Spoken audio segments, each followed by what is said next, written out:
You know I've traveled near and far, see the shining sea.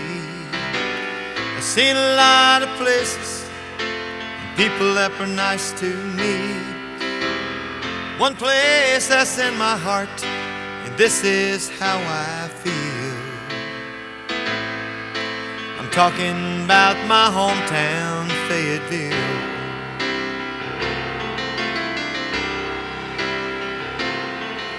She's nestled in the sand hills on a river called Fayetteville. Special to so many who proudly served our country here. She was named for Lafayette and known for cotton mills. I'm talking about my hometown, Fayetteville.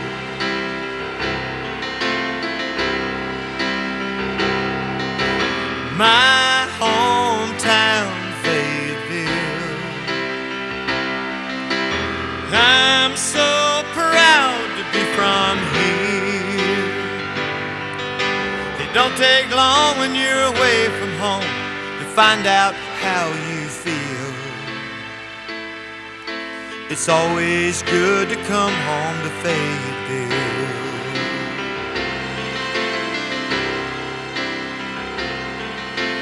Babe Ruth hit his first one, heard around the world.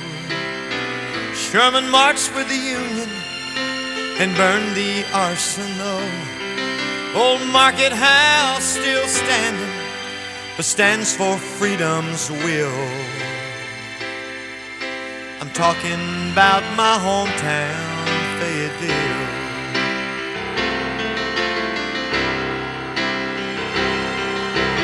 My hometown, Fayetteville. I'm so proud to be from here. It don't take long when you're away from home to find out how you feel. It's always good to come home to Fayetteville. My all-American city, Fayetteville. Talking about my hometown,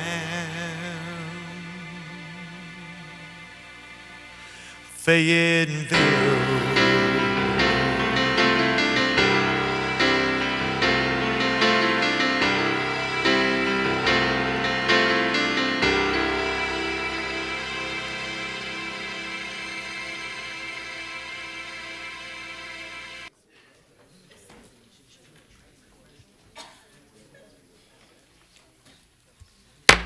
What a fine-looking crowd we've got tonight.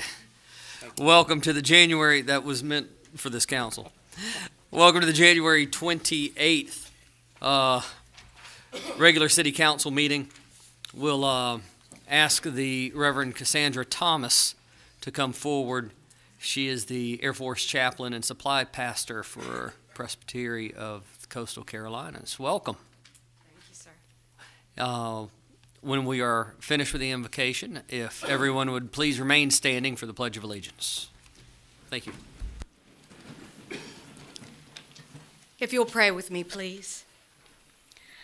Almighty and holy God, creator of heaven and earth and all things seen and unseen, we humbly come to you in this moment of beginning for the first Fayetteville City Council regular meeting of 2015. Holy Lord, forgive us for our sins and our trespasses against you, our neighbors, and ourselves, and create in us clean hearts, O God, that we may be whole and holy to serve in love and humility with all of our hearts, our souls, our minds, and strength. And though there may be differences in views or perceptions, help that sound and wise decisions will be made for the good of the community, the support of those in need, and the uplifting of social justice for people of all walks of life in this city. I ask a special prayer for world and national, state, and local leaders, that they may lead with your wisdom and justice and grace.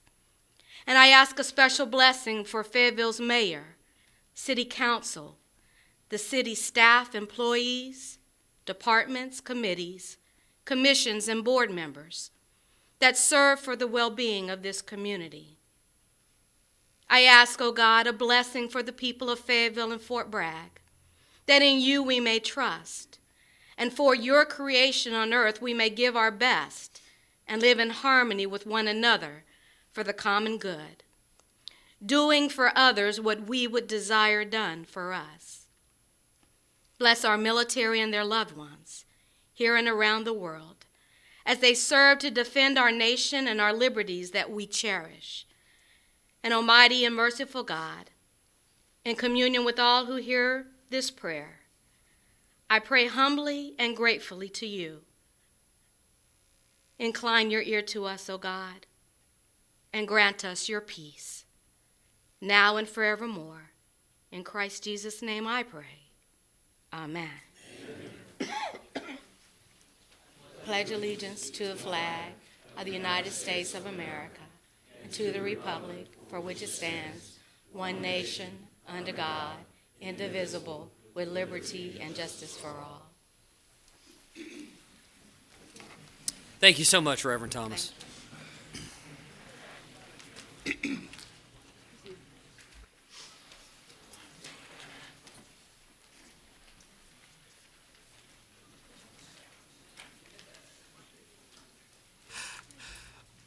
Council, at this time I'll move to the approval of the agenda.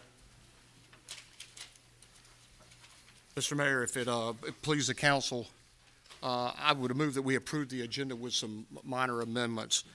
That we would remove item 8.01 from the consent agenda and table item 9.03 for consideration in May of 2015. That item 8.012, that it be pulled from consent for discussion in our regular session, and item 0.013 be pulled for consideration under our other items of business. Okay.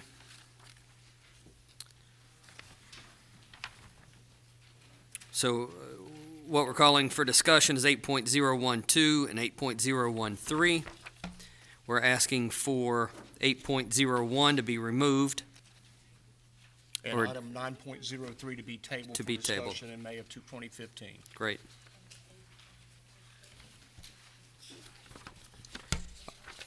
I'm sorry? 8.014. I'm sorry, yes, and 8.014 be pulled from the consent agenda for discussion under other business. Thank you, madam. Okay, council, discussion.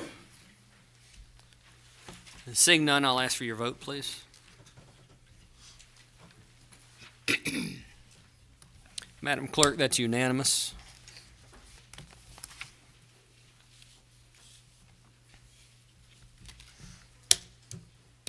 This is the fun part about being up here is our announcements, what's going on in the community. Mr. Hurst, I'd like to go to you for the first one, please. Thank you, Mr. Mayor. Just like to remind our citizens in the city of Fayetteville that you have till this Friday at close of business day, which I assume is 5 o'clock, to apply for boards and commissions. We have many openings, and we encourage you to go to our website, cityoffayetteville.org, and on the left-hand side you'll see boards and commissions, and sign up. You know, our City of Fayetteville relies on its citizens advisory boards and commissions to aid this mayor and city council in governing effectively. So it's very, very important. In fact, we're going to hear from two of our boards and commissions this evening. So this Friday at close of business day, please apply, sign up for boards and commissions. March 5th, the appointments committee meet to move our recommendations on for the full council to make their decision, recommendations, or appointments on March 23rd. So thank you very much. We appreciate your signing up for our boards and commissions and your service. Thank you. Thank you, Mr. Hurst, for the reminder. And we haven't done it a lot, but in the recognitions piece of the agenda, we actually have the privilege to recognize one of our own, and that's the Mayor Pro Tem. who has completed some courses with the School of Government, and she is recognized by the league and the school. So let me read the certificate. Katie Ann Davey, Mayor Pro Tem, City of Fayetteville, is recognized as a practitioner by the local Elected Leaders Academy.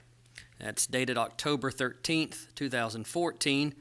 Just came to the office by the School of Government, UNC Chapel Hill, North Carolina Association of County Commissioners, and the North Carolina League of Municipalities. So congratulations. And with that, she gets a pin, which is not the most creative looking pen I've ever seen, but at the same time, stand up so we can get the picture. Nathan, you need a real camera.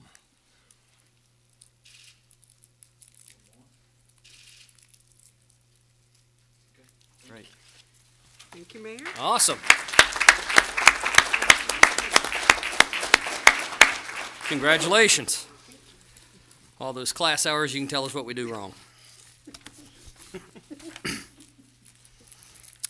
We'll move into staff reports at this point. Item 6.01, which is a report for the year in review for 2014, and ask Police Chief Harold Medlock to come forward, please.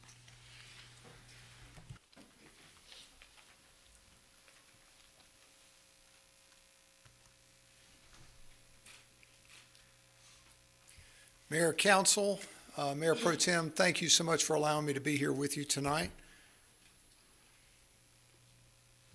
And this is a real test of there we go. As we move into the presentation, if you would allow me, I would like to introduce three members of my executive team who have just been promoted. In fact, this was their first day serving in their new roles. First Assistant Chief Anthony Kelly, stand up. Captain Laura Kruger. Captain Laura Kruger and Captain Derry Whitaker.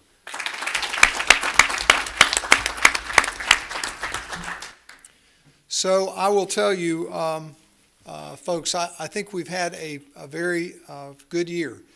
And first, I want to thank you for your leadership, for your involvement. You know, there's very few times where we can turn around in a community event, community watch, where one or more of you aren't there with us, picking up things, picking up trash, Mr. Hurst, to picking up tables and chairs at the end of an event. And that's true leadership from you, and it is going right through our organization and certainly right to the citizens of the city. And so thank you for leading from the front. Thank you for being out there with us. I really appreciate it, and so do our members.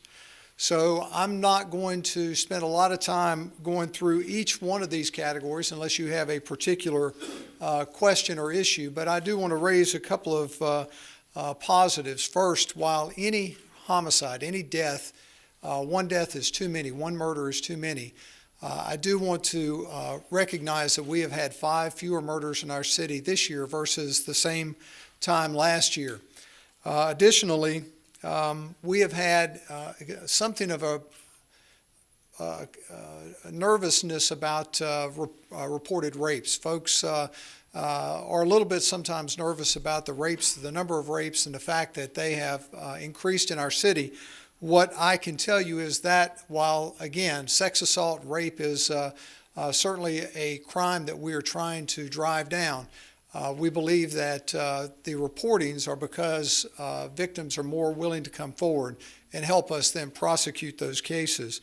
Of the 73 cases that we had this year, about 60 of them were acquaintance or relationship involved. In other words, the victim and the suspect either knew one another or had at some point developed a relationship. And so we're working with, as you'll hear later in my presentation, we're working with a research group to see if we can address this crime.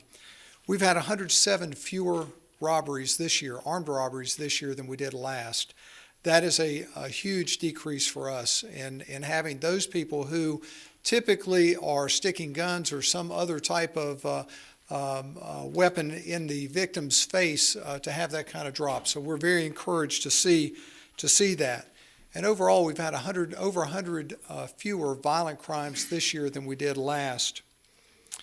Our burglaries which is a crime that affects so many people, burglaries and larcenies. But first, I'll talk to you about burglaries. We've had 730 fewer burglaries this year than we did for 2013. And as you can see, in 2013, we had several hundred fewer. So we're making a huge dent in the burglary problem in our city. We've had 835 fewer larcenies for a decrease of 9.9%. And then overall, we've had 1,500 fewer property crimes in our city than the same time last year. So the highlights are this. We've had almost a 10%, because I'm reaching for that double digit, but we've had a 9.2% decrease in violent crime. We've had a 12.7% decrease in property crime for an overall decrease of 12.4% in our city. You know, when I stood here last January and promised you that we could deliver a double-digit decrease in crime overall, I went back to the headquarters the next morning. My people were ready to kill me because we had really stretched and stepped out there on a double-digit decrease in crime. Well, I'm very proud that this city, not just the police department, but this city not only brought a double-digit decrease in crime overall for 2014, we almost brought in a double-digit decrease in crime for violence. And that is a huge accolade for this city, not, again, just for the police department. It speaks to the interaction of you, of our city staff, and of our community watches across this city who have really stepped up and helped us in the past year. Other partners that have really been great to work with in 2014, Dr. Till and the Cumberland County School System. The Cumberland County Sheriff's Office is a great partner, and we share information with one another on a daily basis. Another thing that I'm very, very happy to report to you tonight, statistic, is we've had a 32% decrease in the number of crashes across our city. And we've had 30% fewer fatalities this year than we did last year. That's a difference from 30 last year to 21 this year. And what we've done is put our officers on the major thoroughfares. And what we have asked them to do is right moving violations. So if you're speeding, if you're running a stoplight, or if you're running a stop sign, I can assure you that we're going to do our very best to make sure that you go home with something special every day to remind you to slow down or pay attention to those intersections. We've also, with the help of the Governor's Highway Safety Program, in late 2014 put together a group of officers who now are specifically assigned a nighttime shift and are out there looking for DWIs and for traffic violators during the evening hours. And we believe that's going to increase our activity during 2015 and certainly to contribute to further decreases.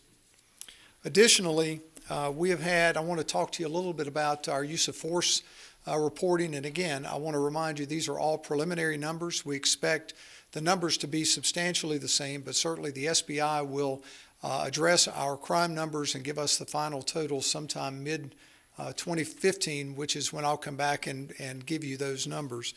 Our use of force reporting, our internal affairs reporting preliminary data for 2014 shows a 56% decrease in our officer-involved uses of force. That is everything from taking an individual to the ground who's resisting arrest to using a taser or the OC pepper spray or a baton. So we're very proud of that. We attribute that to additional training that we've done, some revision in our policies that really started to take place in 2013 and move into 2014. In 2014, we had one deadly use of force by one of our officers. That incident was where a suspect actually shot the officer, and he returned fire, and that individual was deceased as a result of it. But we've shown some great gains there, and we're very pleased, again, with the training, some of the things that we're doing with our officers to ensure that our citizens and our officers are safe every day. However, we've had a little bit of an increase in police department crashes. We'll be working on that in 2015. One of the issues that we face there is we really don't have a good place to to train our officers in pursuit driving and high-speed driving. And so we will be looking in 2015 for a facility that will allow us to do some more of that kind of training. However, most of our crashes are minor crashes and involve backing. And when you get in the front seat of a police cruiser, it looks like the cockpit of a fighter jet. And when you put all the gear on and the vest, it makes it very difficult for an officer to swivel around in his or her seat and look out the back window of a car. So we have some work to do there. Our citizen complaints are down 21%. That, again, speaks to the relationship that we're building with our community. We're very, very excited about the work that our officers and the community are doing each and every day. And I have to tell you, too, as a result of all of this work, our officer injury rate, our employee injury rate for 2014 dropped by 34%. Just received that word last week. We're very, very pleased with that, which means fewer officers and employees out of work for injuries, more people on the street, and so our folks are paying very close attention to being safe out there. So I want to talk to you just really quickly about two really neat initiatives that we started in 2014 and why we believe that it's already contributed to some of the violence reductions in our city. The first is the NIBINS system, and that is a firearms comparison system. I don't want to get into too much detail in the incidents below, but I'll share as much as I can with you. First, we had 269 acquisitions, which means we ran 269 different cases through this equipment, and what our folks have committed to is a 24-hour turnaround, which allows us, when we get these firearms, gunshot-related assaults or shootings in a neighborhood, we're able to quickly go in, input some data, and see if those guns have been used somewhere else in our city. And we've already found 20 instances where firearms in one location have been used in another. Additionally, you see the three cases there that are pretty high profile. A traffic stop in 2013 or 2014 linked a gun that was found in that vehicle that we stopped to a robbery in Durham, North Carolina. So it again proves that the bad guys aren't just working in our city, but they're moving among cities and doing their work.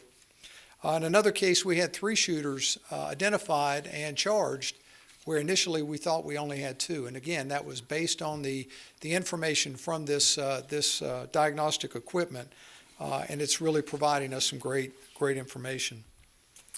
Our electronic monitoring unit, as many of you know, we came to you in 2013 with the idea of establishing this. We now have 159. We call them candidates in the program.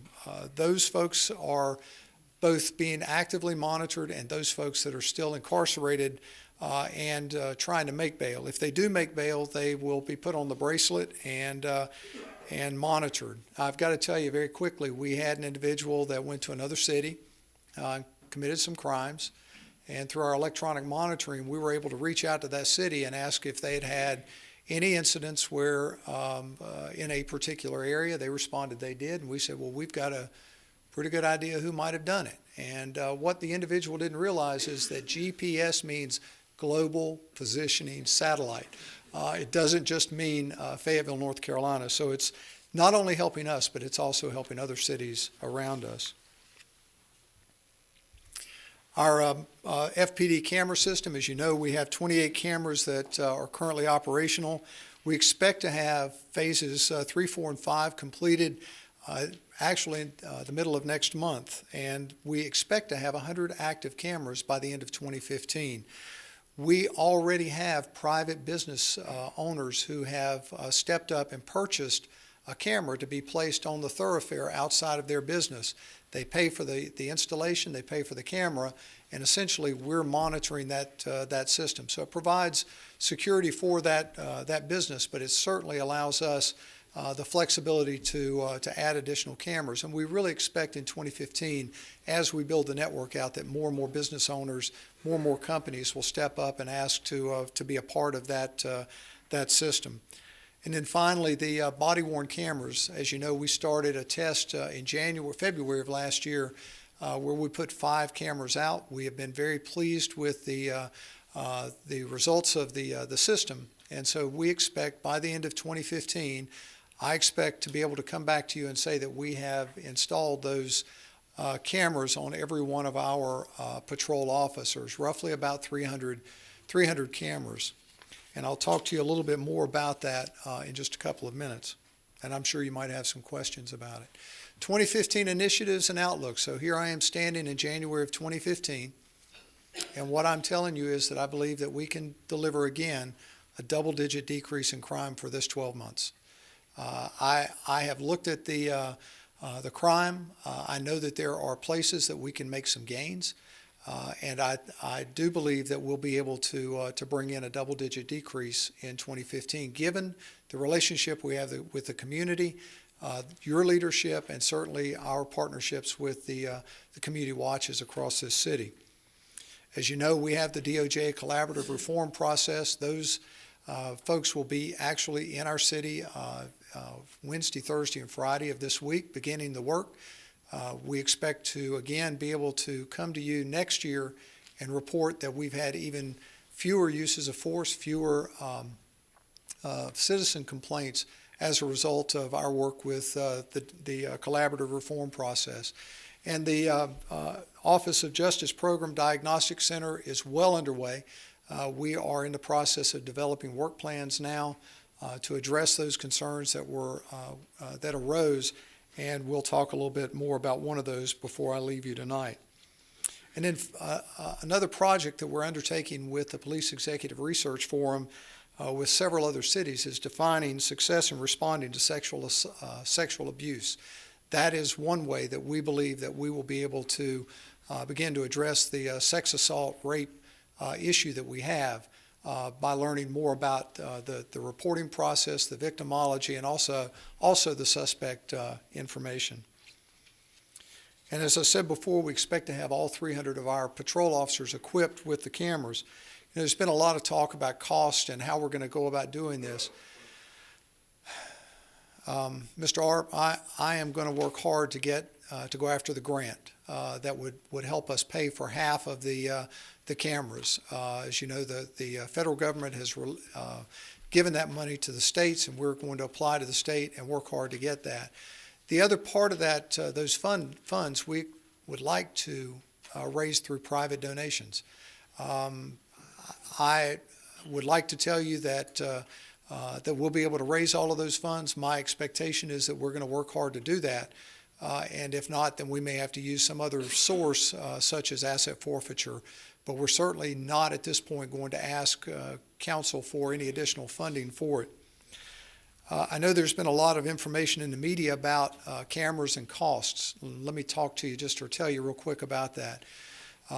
There are several companies, probably 12 to 15 companies now, that are selling cameras for between $200 and $800.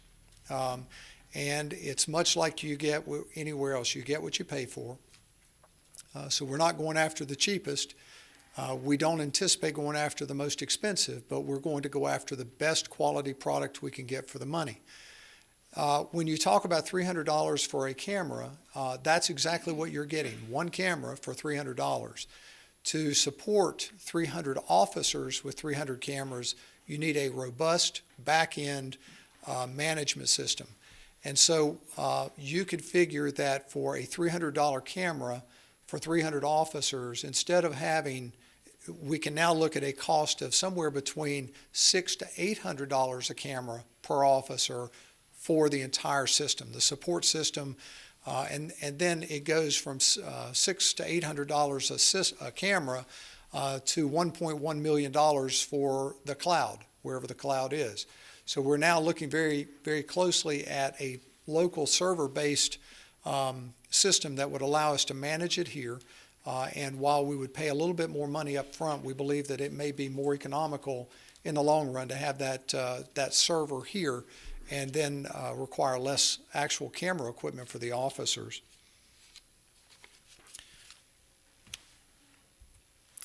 We're also engaged now in a Project Safe Neighborhood grant with the Bonnie Doon neighborhood. That began 4 or 5 months ago. We're working with UNC Greensboro as the research partner on that. That will provide and has provided already over time specific solutions for the Bonnie Doon area. We'll be able to replicate those solutions to other neighborhoods in our city, and it also provides technology. And in other words, we'll be able to add 7 more of our closed-circuit TV cameras and a couple of license plate readers in and around the thoroughfares leading into the Bonnie Doon neighborhood to help start to make that neighborhood feel safer for those residents that quite frankly are having issues and have had issues for a long time. We're also looking constantly for more funding for the public camera system. We expect that will come through grants. Again, we're bird dogging. We're constantly looking for money to fund our projects through the use of federal grants or state grants and bring those as much as we can back to our city to help us deal with crime. Our crime lab is up and running. It is, as I've been described, I'm going to tell you how they tell me where it is. Chief, it's right over there. And so it is right over there somewhere. The lab is operational. However, it is not yet accredited. They have the equipment in. They are in the process of having that accredited, and they will be, we expect to be accredited in Fayetteville, North Carolina, the 1st to the middle of March. In the meantime, we're sending all of our current evidence to them, and they are sending it to other IFL labs at no additional expense to us. We're in the process of bringing back, hold on to your seats, 1,700 different pieces of evidence, different cases from the state crime lab that goes back as far as 4 years. We'll bring that evidence back. When the local lab here located in our city is accredited, we will turn that evidence over to them, and they have assured us that they can clear that backlog in about 45 days. So we're very, very excited. There's a lot of DWI cases. There are a lot of other cases that have just gone dormant, waiting for that processing. So our processing system now of evidence is going to be very robust as we move forward. In 2015, we have contracted with an online leadership course. It's called the International Academy of Public Safety. It is based here in North Carolina, out of Raleigh. It is operated by a couple of local gentlemen. One is a former North Carolina Highway Patrol Lieutenant Colonel, very well known in this area. And it's online. It's 80 hours of leadership training that we intend to give to every member, sworn and non-sworn, of our department, because we believe that if everyone goes through leadership training, everyone can then begin to be a leader. That's important, again, in community relationships, in officer satisfaction, and in citizen satisfaction with our officers. The Rutgers University Risk Terrain Model helps us understand causes of crime in particular neighborhoods, how bars and convenience stores and smoke shops and other businesses either contribute to crime or help us eliminate crime. And so we've been working with Rutgers for about 8 months now. We'll continue that project, and we're working in Massey Hill, Bonnie Doon, the Kane, Stamper Road area, and in the B Street area.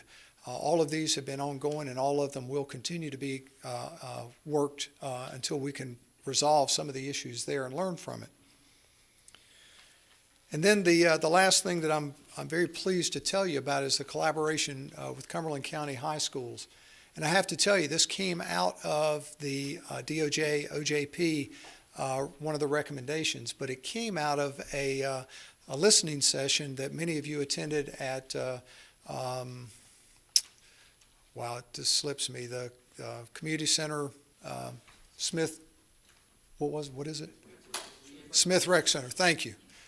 Several months ago, we had a gentleman standing at the back of the room as we were making a presentation, and he stepped off the wall and he said, Chief, he said, if you want to connect with kids, he said, the easiest thing to do is get with the school system and go out and meet with their student council governments. And so I had a relationship with Mr. Williams, the principal at Cumberland at 71st High School. We reached out, asked him if we could come and sit with his student council government one Monday morning. He agreed, came in and sat with us, and for 2.5 hours, I listened. And wow, we have some great kids in this city. We have some phenomenal youth in this city. They are not afraid of reporting crime. They're afraid of being victimized if they report crime. But they're not afraid. This snitching thing that goes on, they're afraid of retaliation. That's what they're afraid of, not of being called a snitch.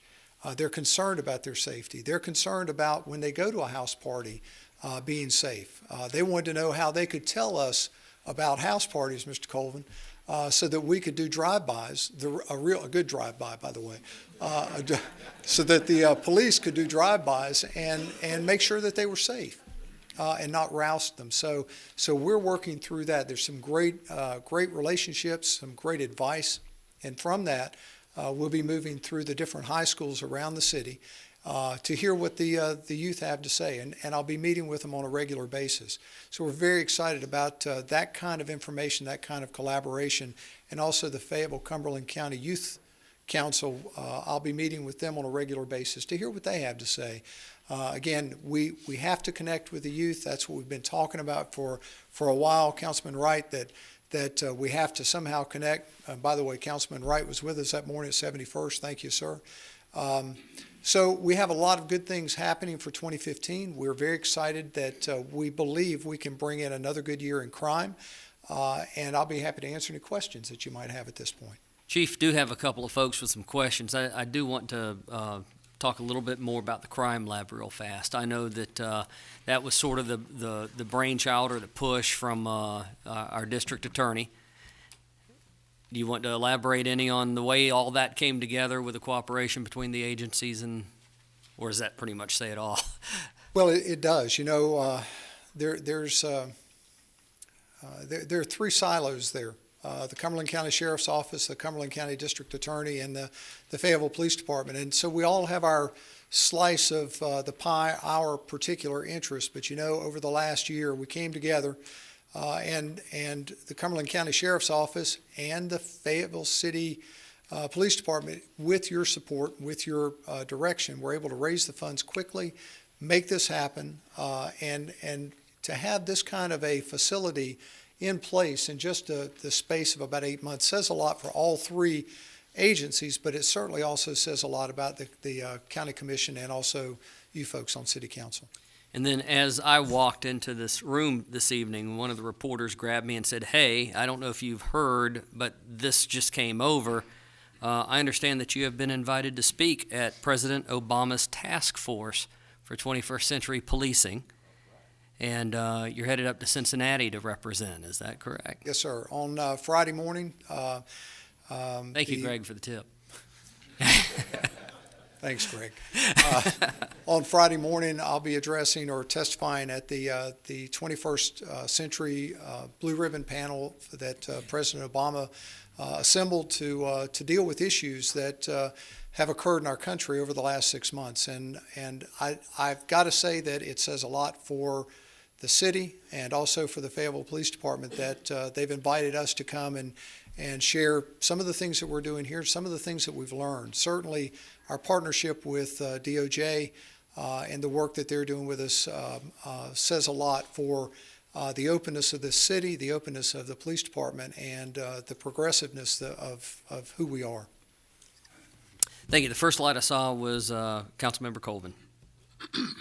Chief, thank you for the presentation. You gave us a mouthful to chew on. I'll go back and read through it and call you with any other questions. But a few things you said stuck right out to me. One was that we had tremendous decreases in robbery. I think it was like 18%. Burglary was like 22%, and larceny was like 9.9, right at 10.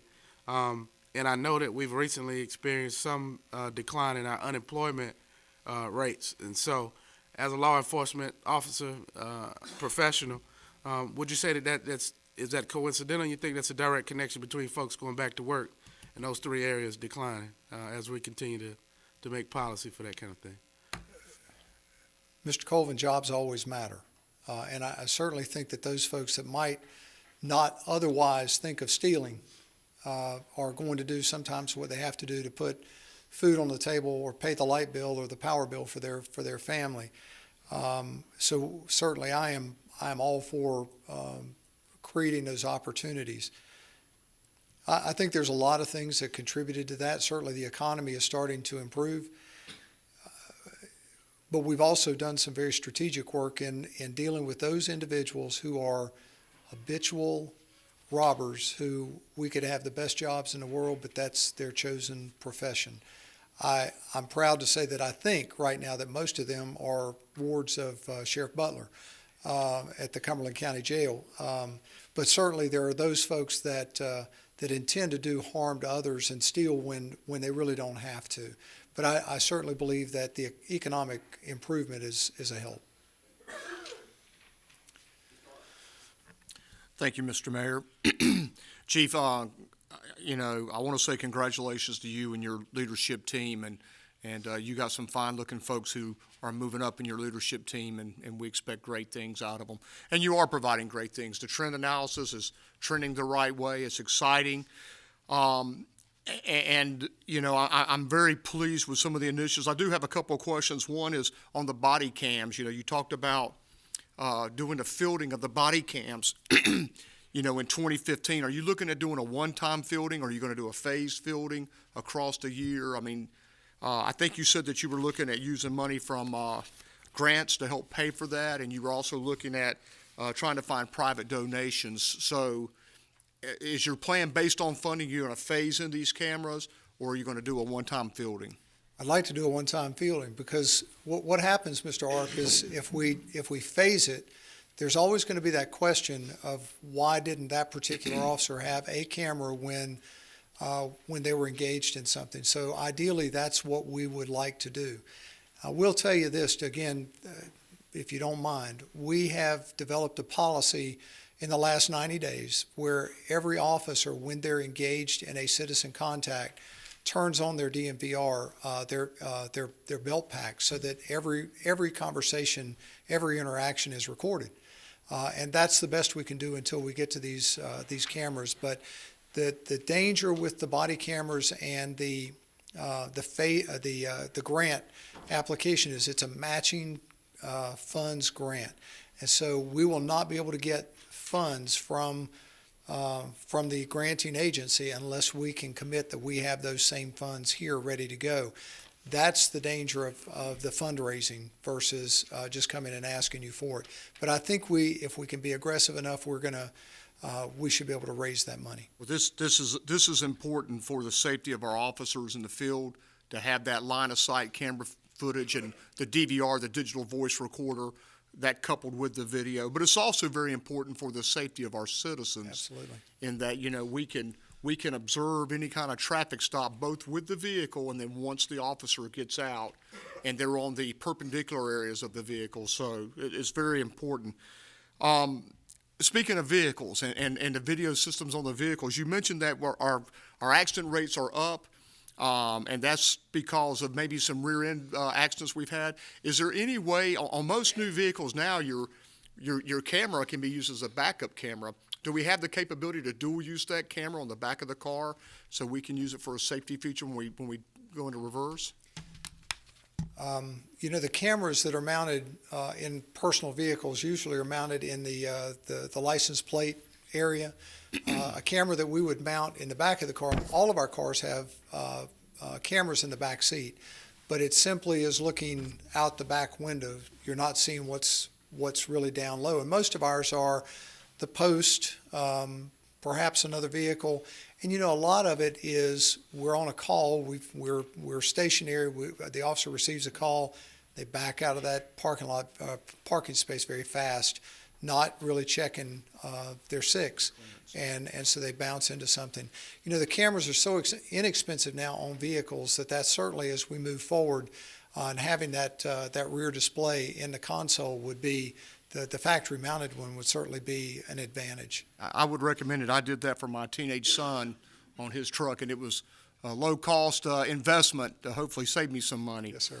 Last question I'm going to ask is, you know, I think on the community cafe we just had, there was a survey that was conducted, and 46% of the respondents stated that they still feel unsafe in this community. Now, these numbers are good numbers, and we're trending the right way. What are we doing to try to address that perception with our citizens and residents that Fayetteville, 46% is 1 out of 2. So what are we doing to address that perception? I think every day and every week we're meeting with the community watches, we're engaging more people. I think if you really start to ask some of those folks who feel unsafe, quite frankly, they're not engaged with the information. So we're going to use Phase 7. We, as you know, this past year we did the TV shows to talk about some of the work that we've done, and these numbers are great. But until folks really start to look around and say, you know what, things are looking better in this city. I do feel like I can go to church or I can go shopping in the evening hours without being accosted. We're going to combat that. But by and large, folks that want to go shopping in the evening, go to church, go to social activities. Again, if they're home before 9, 10 o'clock at night, they're not involved in the drug trade. They're not involved in prostitution. They're not trying to steal from somebody.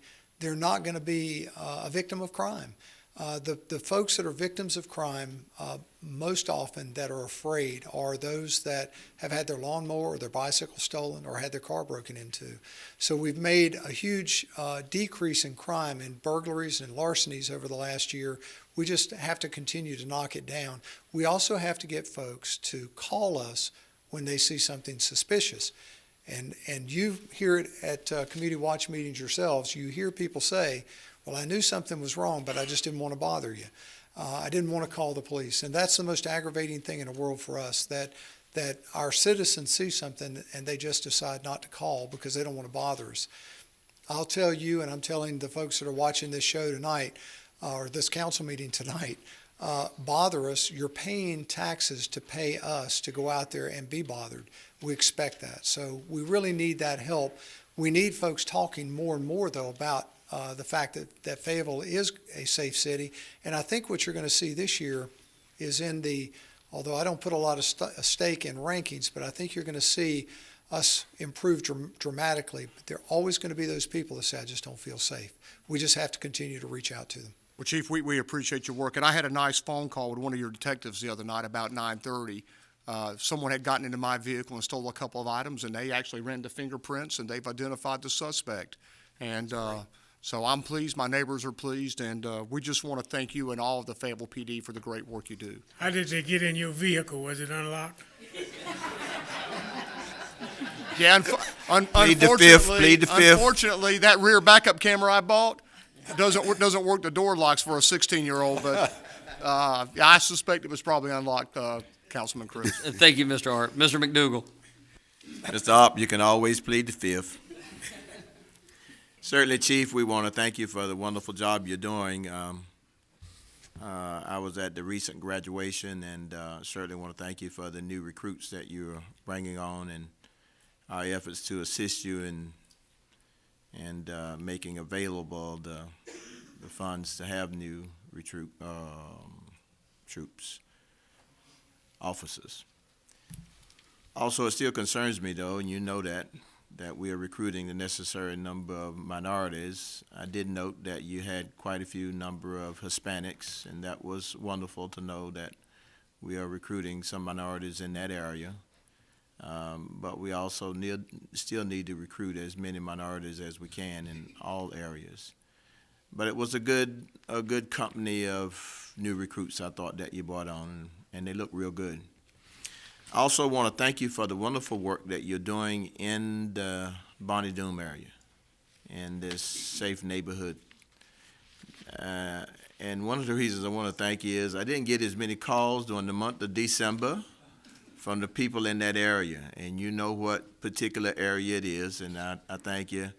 And so it's really been, the less calls I get, the better off I am, and I really want to thank your officers for doing a wonderful job over there. You know, when we cleaned up Hay Street, some of that stuff that we had on Hay was moved to that area, and We really appreciate the kind of work that they're doing and the cameras that are going up in that area, and we really appreciate that. Also, the promotions that you did, everything, it was just a wonderful service that you had on Friday, and a fairly good number of the council people there were with us there, and it was just a good service and good to see that things are really going good in your department. Thank you very much for the wonderful work you do for our city. Thank you, sir. Thank you. Thank you, Councilmember McDougal. Councilmember Wright. I want to thank you, Chief Medlock, for this wonderful presentation. The numbers look good, but I know that you understand with the vision that you have, that you've already said you'll double these numbers again, and we thank you for your hard work and your efforts in making Fayetteville a better place for us to live and feel safe. I just want to mention the fact that I like, the balanced policing that you've brought in, and meaning that you don't look only to, lock people up to solve the crime, but you look at also building relationships. And I've seen it firsthand, and everywhere I go, you're there, you're good with the people, you're good with the kids. Specifically wanted to target the 71st High School program with the Chief Advisory Council. I think that's a brilliant event or project, getting young people involved and going to where they are. And I really enjoyed sitting and talking to those young people and hearing all the things that they had to say, and they opened up. But also, not only was there the elected government body, but there were a couple of those young people there that were not elected leaders, but they were leaders in the school system where other kids respected them or feared them based upon, their reputation. Yes, sir. And those kids opened up. So I just want to thank you and your staff, and I also echo the council with the promotions and also the new candidates on board as well. A question that I have is, do you have a stat for unsolved crimes like violent crimes or murder? Talk to us a little bit about that, or and how do you look at that? And I know that most of the time when there is a crime, they're solved, and in the length of time, it's not long drawn out. And so, can you talk to us about that? Sure.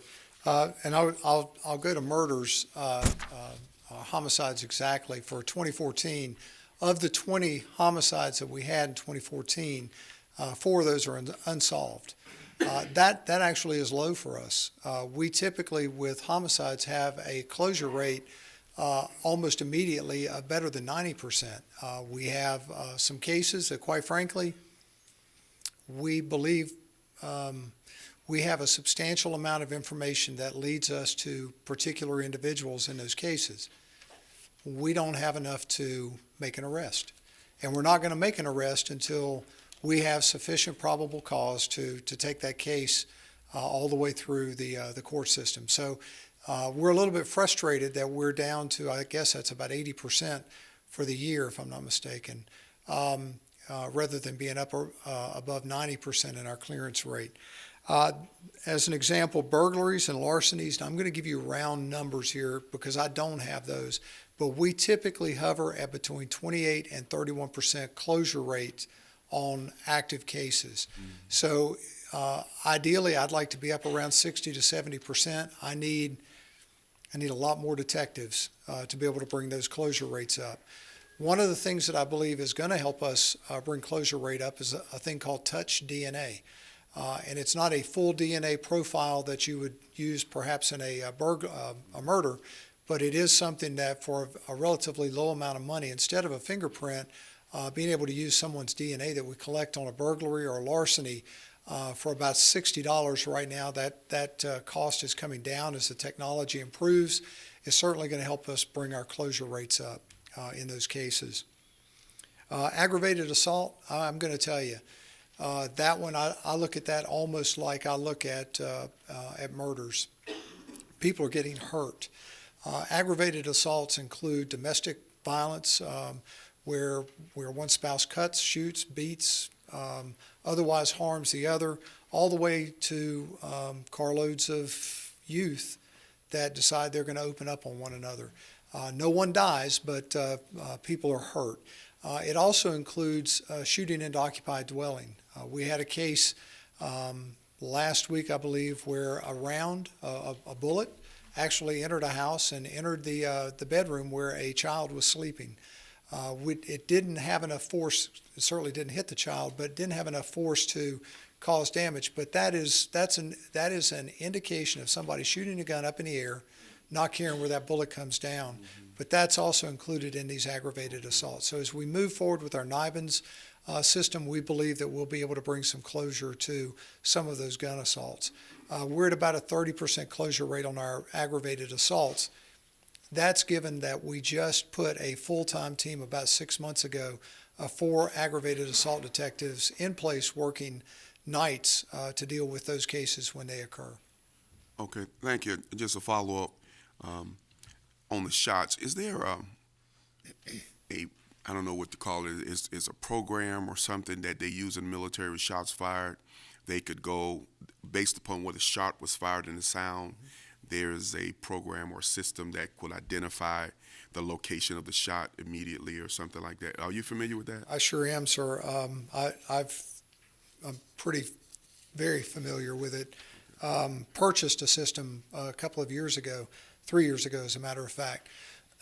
That system is very accurate, but it's very, very expensive. It's $50,000 per square mile to install and $40,000 a year to monitor it, to maintain it through the company. So it is a ridiculously expensive product. We think that with the camera systems that we're installing, and if we continue to get the 911 calls of reported gunshots, we can pick up, at least get close to some of the vehicles that might be involved, or even some of the people.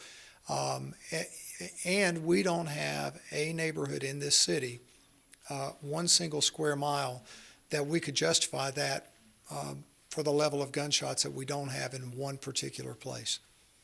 Okay. Thank you. Yes, sir. Thank you. Mr. Crisp. Chief, please convey to the officers out there that I appreciate them. I always call them Fayetteville Finest, and I talk to them everywhere I see them. May I make a couple of suggestions, sir? Yes, sir. Because Mr. Harp raised the issue of half of our citizens don't feel safe. Take this show on the road. Take copies of this and your community-based policing.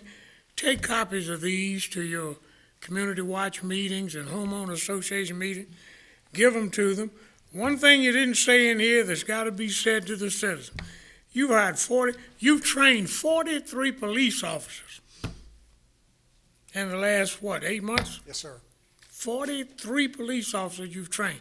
Citizens need to know that. They need to hear that. And they need to, when you go out there and when your officers go to the community meetings, they need to point out to the citizens that these drops in some of these statistics are because of the citizens helping. We talk about shots fired, how accurate that system is. We got a system more accurate than that. It's called citizens. Yes, sir. Reporting those things. But do convey to the citizens that they're a part of this and they're responsible for these drops, and let them know that you've trained 43 brand new police officers, 25 that received their shield or badge on Friday past, and then the class before that, you had 18. Yes, sir. Also let them know the collaboration with the military, because you had 4 active duty soldiers in the academy that went through our training. Maybe they'll get out of the Army and come join us. That's my hope. Thank you again, though, for what you're doing. That's just some suggestions in terms of letting citizens know, because it all comes down to every citizen having a stake in this. Yes, sir. Thank you so much. Thank you. Thank you, Mr. Crisp. Ms. Jensen. Good evening, Chief Medlock. I just wanted to personally thank you for everything that you've done. I really don't have any questions or any suggestions, but I did want to thank you. for everything that you've done. I know that Neighborhood Watch, especially in my district, I think when I started running a year and a half ago, there was probably 3 of them. Now it seems like every month we have something going on. So I appreciate everything. And the next door neighbor that is become citywide is, I don't know if everybody else's district, but mine is very, very active in it. And I appreciate everything. I do want to say that I've been here on this position for a year, and I've had 2 sector lieutenants, and Captain Kruger has been newly promoted. So I hope that I get to keep one a little bit longer than 4 or 5 months. There's a huge clamor now to be the sector lieutenant in your area because everybody thinks they'll be promoted if they come over there. So Okay, I'll take that. I'll take that. But we do appreciate everything you've done, and the whole police department has been great. Thank you. Thank you, Ms. Jensen. Mr. Moan. Chief, just want to say, thank you to your entire team and kind of echo what everybody else up here has said. So thanks, sir. thank you. And I just want to remind you that this is not me. This is roughly 400 great police officers out there doing the work every day and every night, 7 days a week. And then some phenomenal support staff that just continue to give and give and give. So it really is a great police department. We should be very, very proud of them. I'm certainly humbled to be a part of it. Mayor Pro Tem Davey. Thank you, Chief. I just wanted, again, to thank the whole team, as you said, including the crime prevention specialists, because those are the ones that we see very often. I do also want to talk about the youth connection that you're having with the forfeiture money. I just kind of wanted to get a little snippet on that and get an update on how that's going with the partnerships. Yes, ma'am. We, I believe, if the money has not been released, it will be momentarily. We have selected 3 groups from our city that are long-term groups and very well deserving. Find a Friend, Great Oaks, Youth Academy, and Boys and Girls Club. And again, thank you for your support in making that happen. But again, it's another way for us to reach our youth and start to build those relationships between our officers and the children. But that money, if it has not been released, will be very shortly. Thank you. And Mr. Crisp. Yes, sir. Chief, one more thing, and don't y'all laugh at this, but when you figure out the solution on these vehicle crashes from backing up, I need to know, because my last 3 accidents from backing up. I said don't laugh. Old folks, we have to turn the whole body, and my last 3 accidents have been backing up. And so when you resolve and figure out how to do this, let me know, because my insurance is killing me. Thank you. I understand. Thank you, sir. Mr. McDougal. Chief, I had a good friend of mine when we were in college. He had a car we used to ride a lot, had no reverse. We never got in a position where we had to back up. So your officers could probably learn something from him. Secondly, I want to say to you about your community watch folk that come out, like Kathleen Rupert and others, and Michelle and all them. They do such a wonderful job in keeping the communities together. Just want to thank you for them and what they do. Thank you so much, sir. I appreciate it. All right, thank you. We're going to take one last comment, and that's Councilmember Wright. Yes, I want to recognize those that you have with you that got promoted this week. Are they with you today? Yes, sir. Can we recognize them and their names and their promotion? We did. I'm going to make them do it again. Assistant Do it Chief again. Anthony Kelly, I didn't. Captain Laura Kruger, and Captain Derry Whitaker. These are our newest. Thank you. Thank you so much, Chief, for doing what you do every single day. Thank you, sir. Thank you, folks.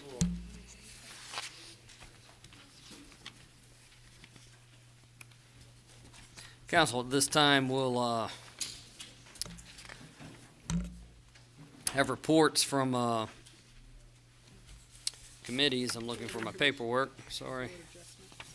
The Board of Adjustments is first, I believe. Reverend Jenkins.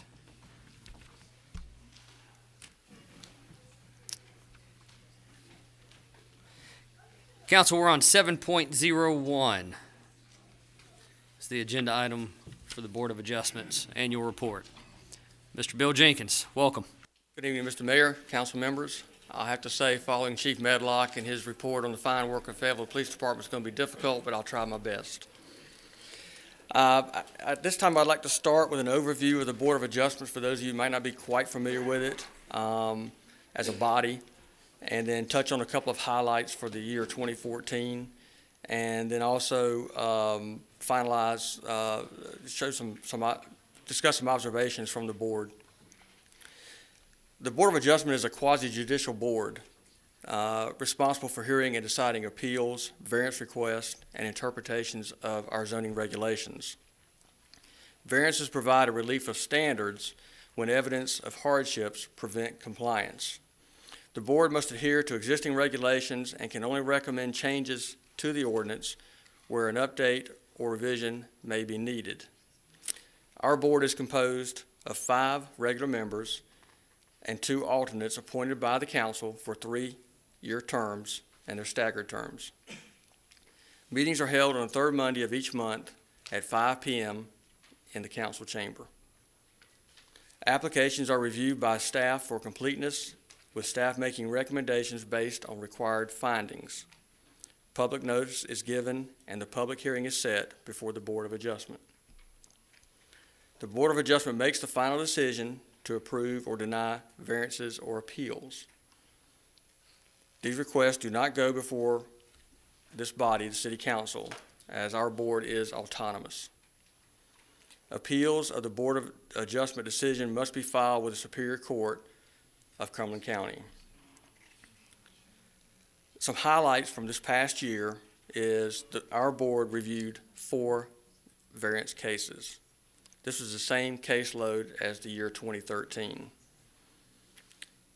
It represents an 81% decrease from 2011, which, for those of you that may not be familiar, the new Uniform Development Ordinance went into effect.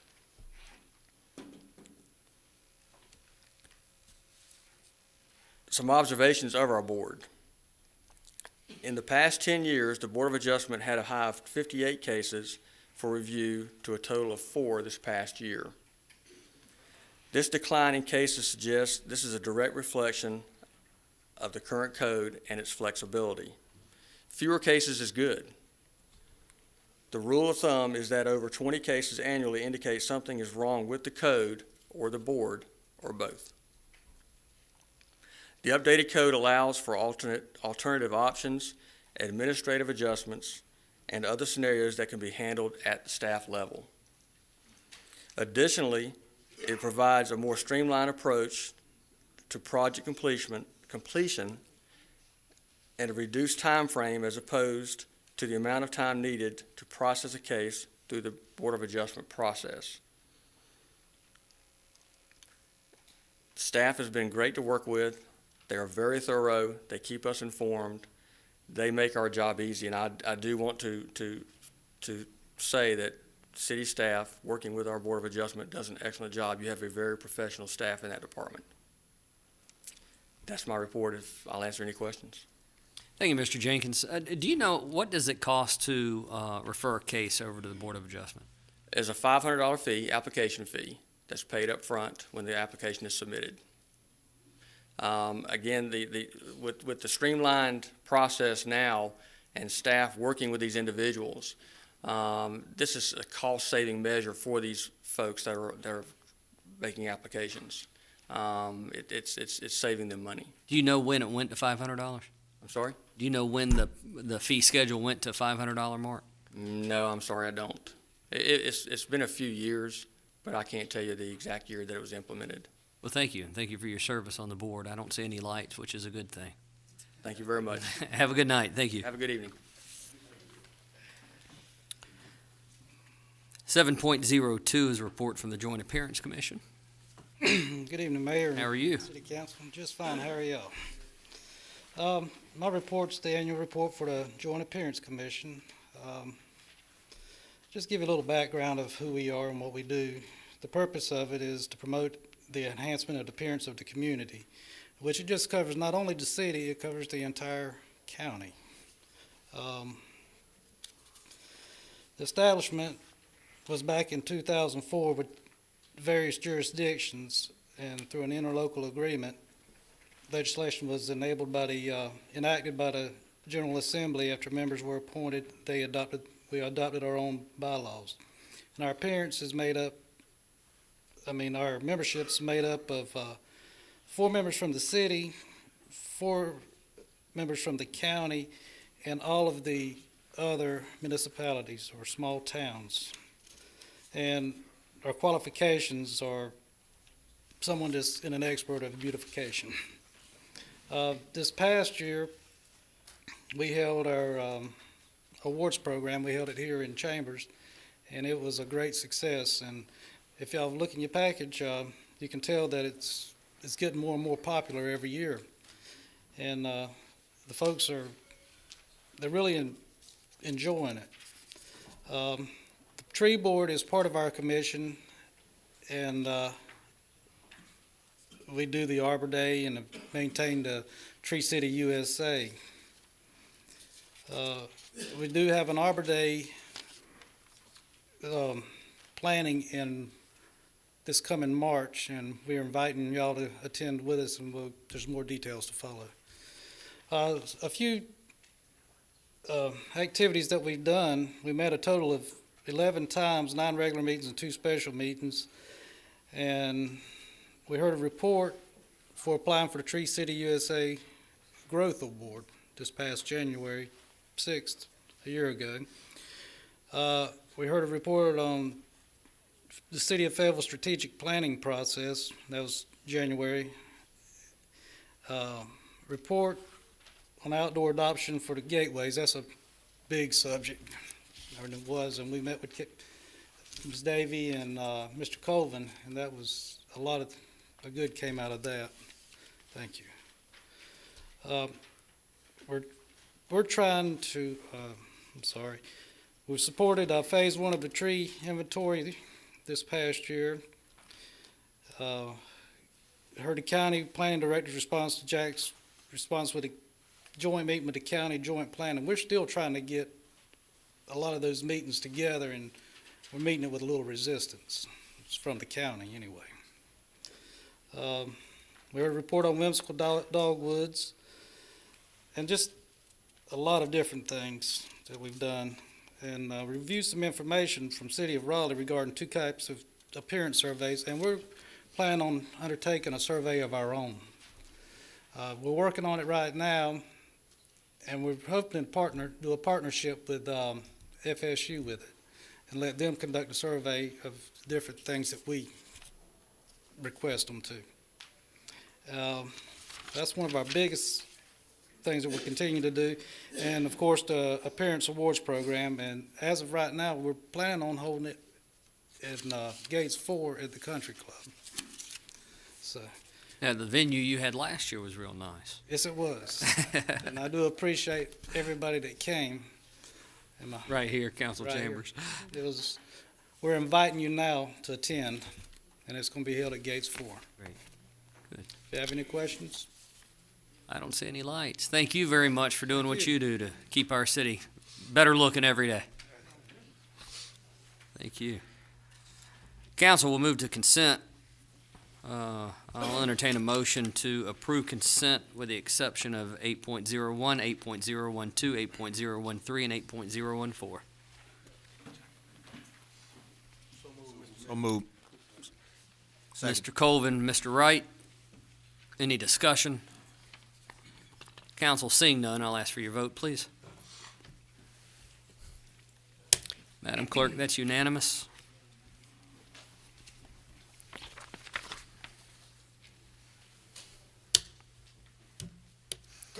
We'll move to discussion on item 8.012. And council, that is the lobbyist issue. It reads authorization for the city manager to engage a lobbyist.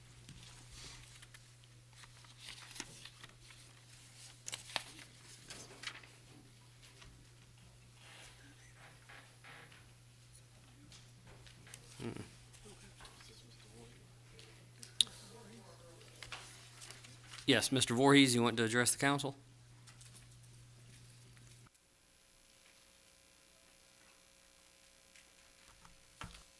Thank you, Mr. Mayor. Members of council, I'd be happy to go over this a little bit again.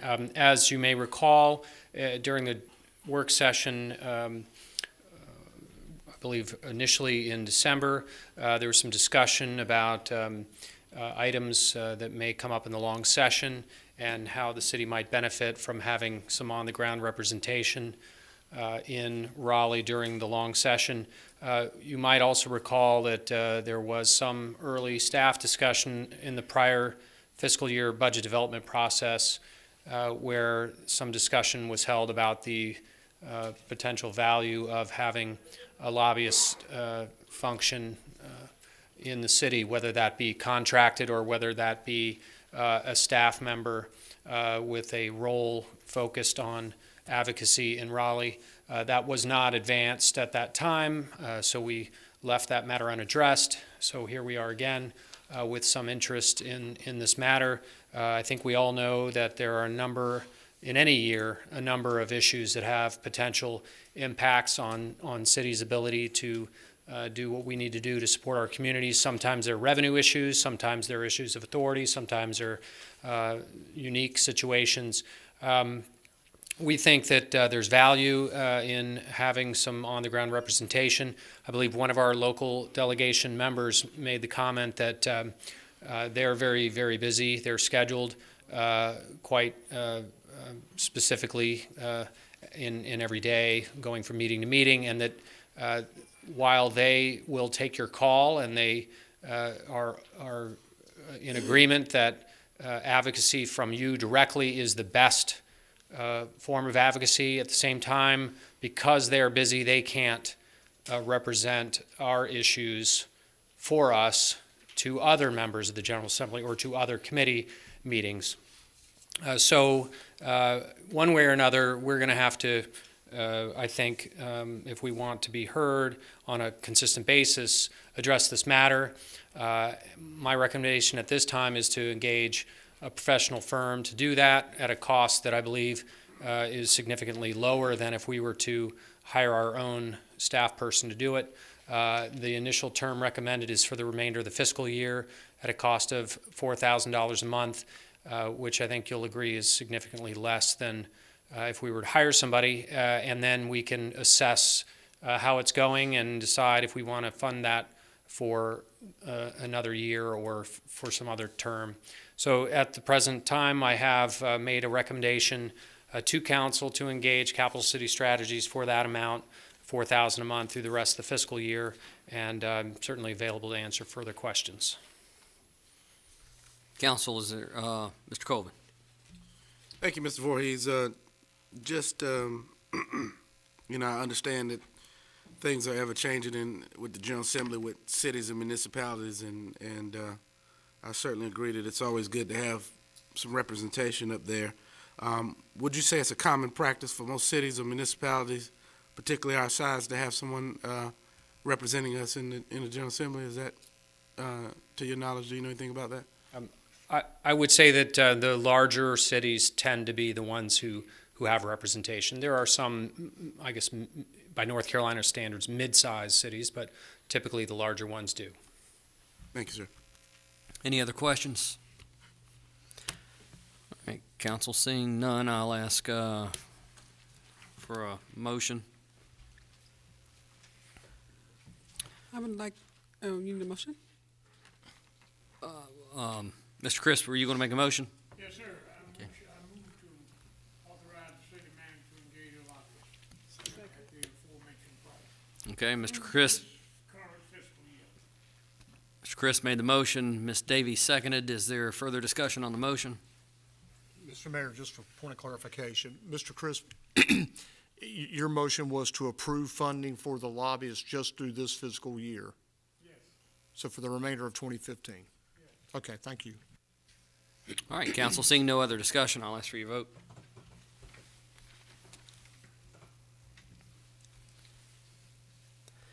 Madam Clerk, that looks like 7-3 with Councilmember Jensen, Arp, and Robertson voting against.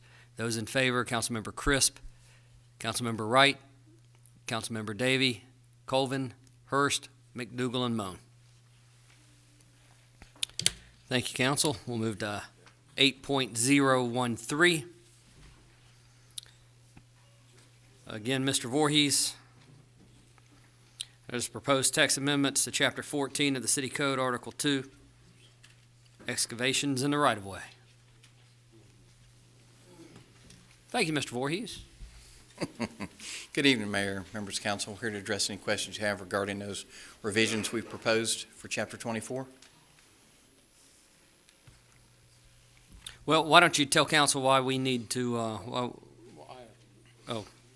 Mr. Arp. Thank you, Mr. Mayor. I asked that we pull this from the consent agenda, and my reasoning was I had asked over a month ago for an update on the cost involved with incurring this requirement on our citizens and on our contractors, because form fill, I think, is a good answer, and I think we're on the right track. But my question was, what is the cost if you have to excavate a site that's been filled with form fill? And what do you have to do with that form fill? Where is it transported to? And so up until this moment, my question had not been answered. That's correct. We did provide those costs, and in holes 5 by 5 or smaller for a cut, it's actually substantially cheaper. 5 by 5 square by 5 feet deep, it's substantially cheaper to use flowable fill than to use soil compaction and testing. To address the question. That wasn't my question. Yeah, to address the question regarding what you do with the excavable flowable fill, right now you would haul it either to a landfill, or you'd haul it to a concrete plant where they would recycle it at some cost, and we do not know what that cost is. That is correct. Okay, so at this point, we don't know what the financial impact is of imposing this ordinance. We don't know what the financial impact of that option is. They still have the option of using soil and compacting it as an option too. So we do not know that option. That's correct. We're hoping they don't have to dig it up anytime soon once they put that in. Okay, thank you. Council, any further discussion?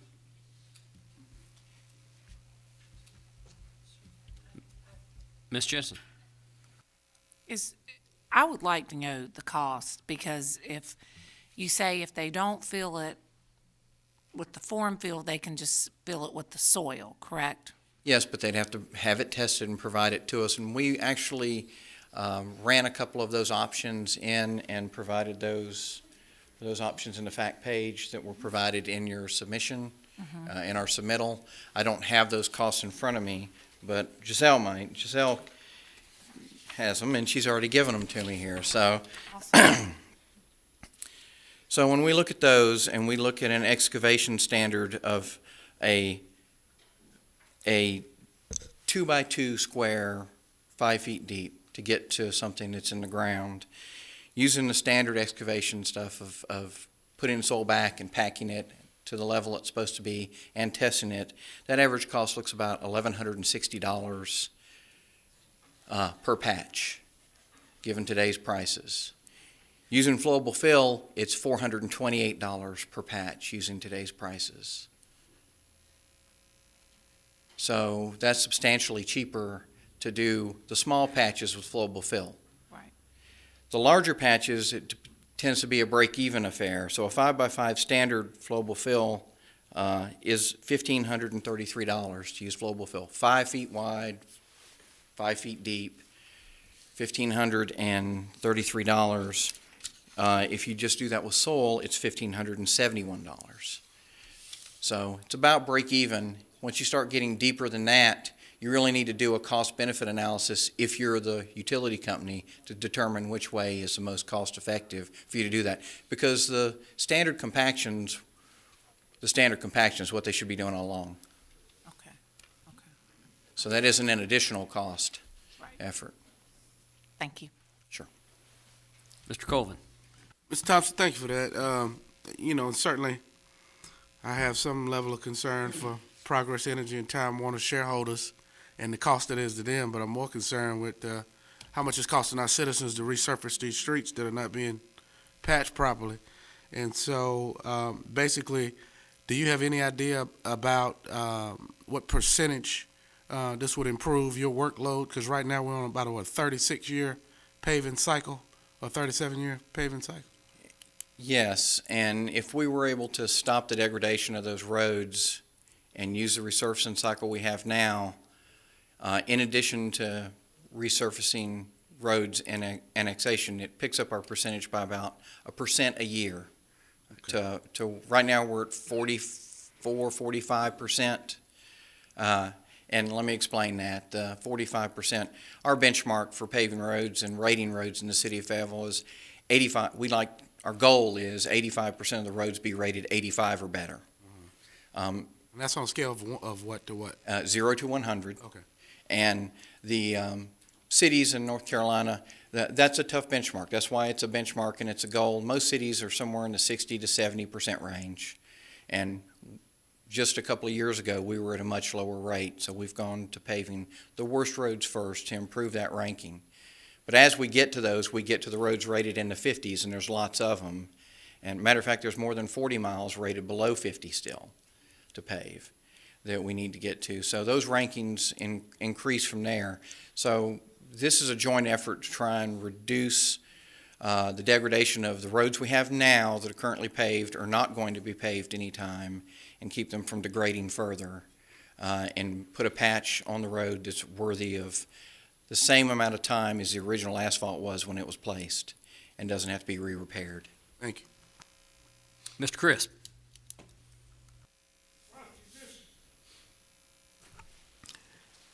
This amendment to Chapter 24, Article 2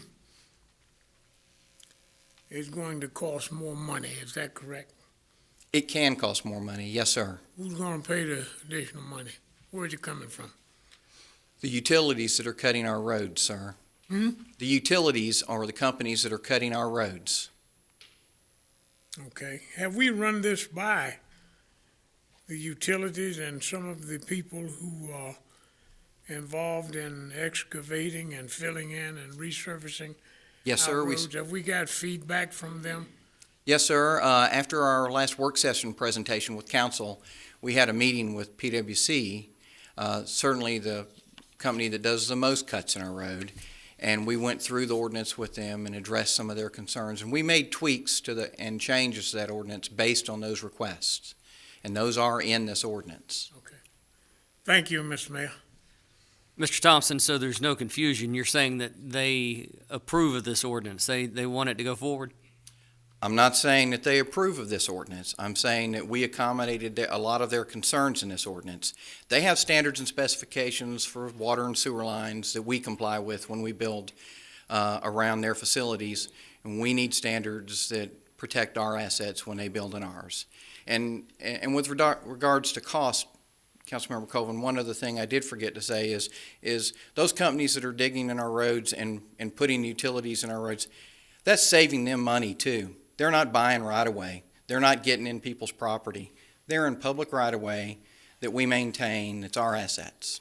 So that's a savings to them. If we did not allow that, those utility lines that they had to lay would be much, much more expensive. All we're asking for is the roads be repaired properly. Thank you. Mr. Arp? Yeah, thank you, and thank you for the comments from my fellow council members. Just to be clear, I'm not opposed to the ordinance, and I think we do have a patching problem. And as I've shared both publicly and privately, it's an issue of compaction and the roads not being properly compacted when they're resurfaced. But my concern is passing an ordinance when I don't fully know what the cost impacts are. It's not that I'm opposed to it.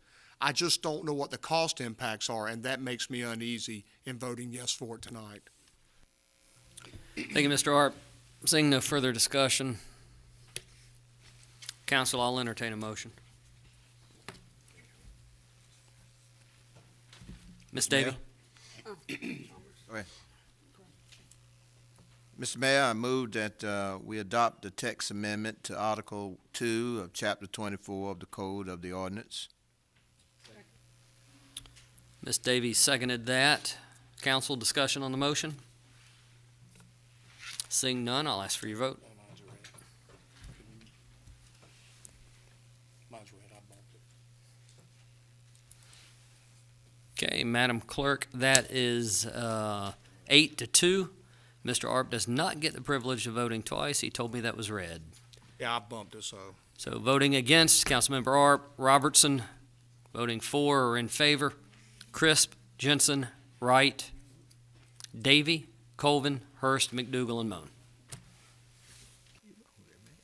Ms. McDonald.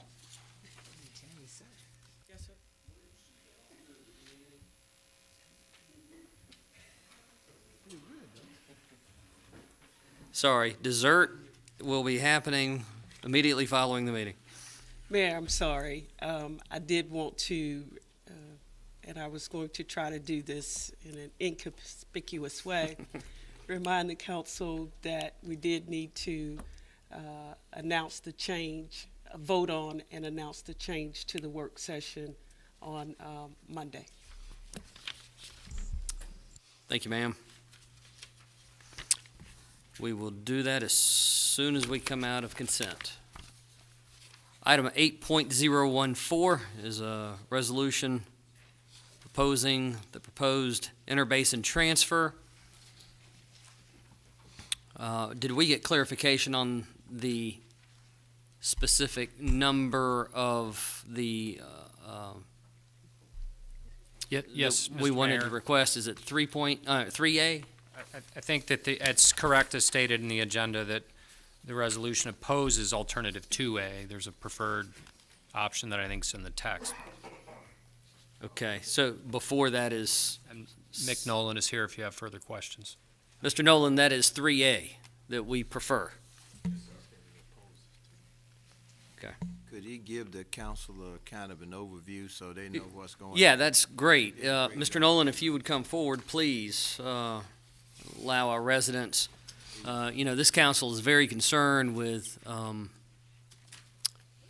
the property surrounding the Cape Fear River, and we want to make sure that it's protected and the environment is protected. So can you tell us what the interbasin transfer is all about? Sure, I'd be glad to.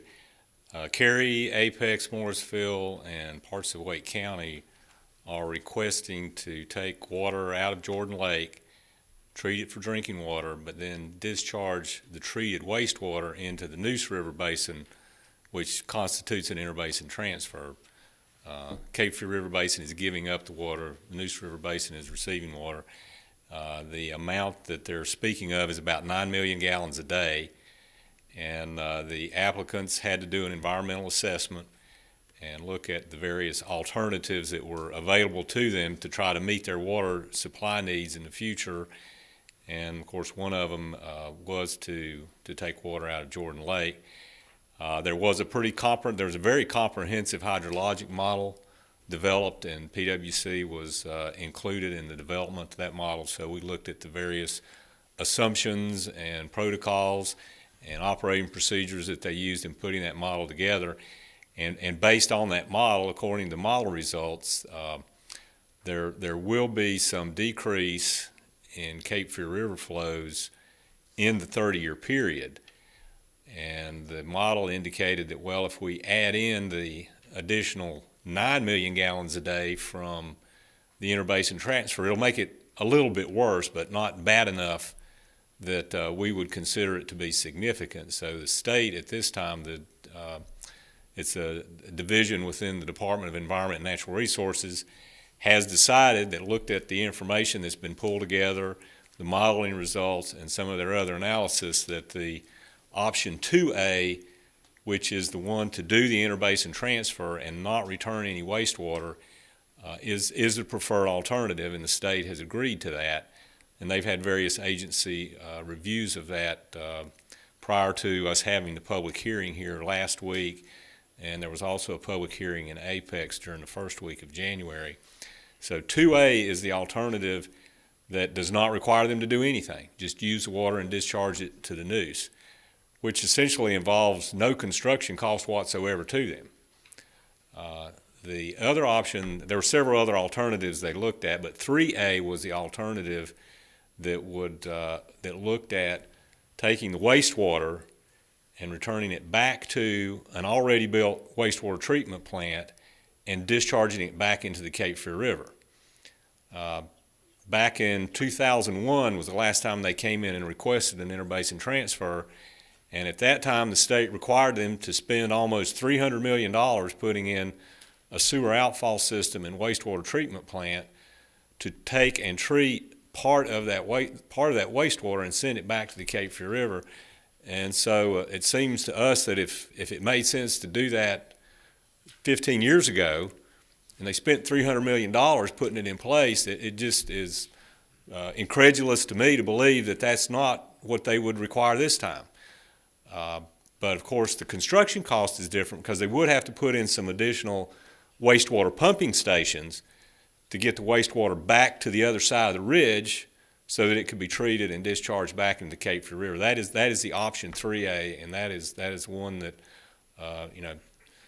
PwC, working in conjunction with the city, has recommended that they use that alternative rather than doing nothing and just discharging the 9 million gallons a day back to the Neuse River Basin. Mr. Nolan, are there any other public hearings taking place, or was this the last one? No, one of the things we've voiced concern to the state with is they didn't really make the environmental assessment, the review document. They did not make that available until December the 19th, right before Christmas, right before New Year's. And then they scheduled their first hearing January the 7th, which is right after everybody gets back from New Year's. And they were accommodating and having a hearing here, but they still cut off the comment period as February the 5th. In my opinion, that's fast-tracking it, and that always gives the impression that it's a done deal, and they're just going through the motions. And even though we petitioned and asked them to give more time for people to look at, become familiar with, and make comment on this, they indicated that their schedule would not accommodate that. And so we do have to get our comments in by February the 5th, which Public Works Commission, in conjunction with the city, will get our comments in. But there are, in my opinion, there's just not been a whole lot of publicity with the general public, even though we've had informational meetings and have sent out advisories to local government and downstream water users. Just does not seem to have been given enough time for the public to become familiar and aware of this proposal and have the opportunity to weigh in the public hearing. Thank you. Mr. McDougall. Certainly, Mr. Nolan, I'd like to thank you for your more than professionalism in making a presentation for this city on the other night to that particular council. Also, I'd like for you to note for us, there were a couple of people that were here that presented some information that was unbeknownst to me in the building of Jordan Lake and the dam there, Norwood Bryan, and there was an attorney that was also represented here. Rudolph Singleton. And that information was so helpful to me in that they said that those same municipalities now that are wanting water out of the Jordan did not help us in acquiring or building that dam. They would not help us. Now they're enjoying the recreation of that lake along with drawing water out of it, and they wouldn't help us at all. And now they come back and drawing all of this water. And also they agreed in that 2001 period to put the water back in, and they agreed to do it within 9 years. It's been 13 years, and they've not put the water back in at this point. And now almost this, whoever it is, the Diener, are saying that they now don't want to put the water back, want to put it in the Neuse, which is almost drying up the Cape Fear for us. And I appreciate you standing up for this city and doing what it was that you did, making a professional presentation along with those gentlemen, making known the historical facts about what's going on, because I really did not know all of that information. And this city needs to get together. All of us need, I mean, this room should have been packed to capacity, and we were not. I don't know, we just didn't know, Mr. Mayor, but we should have been packed out this room. And wherever the next meeting is, we need to pack it out. We need to let them know, and especially our representatives that are in the General Assembly. It's something that they really need to be concerned about. 34 million gallons of water a day is a lot of water.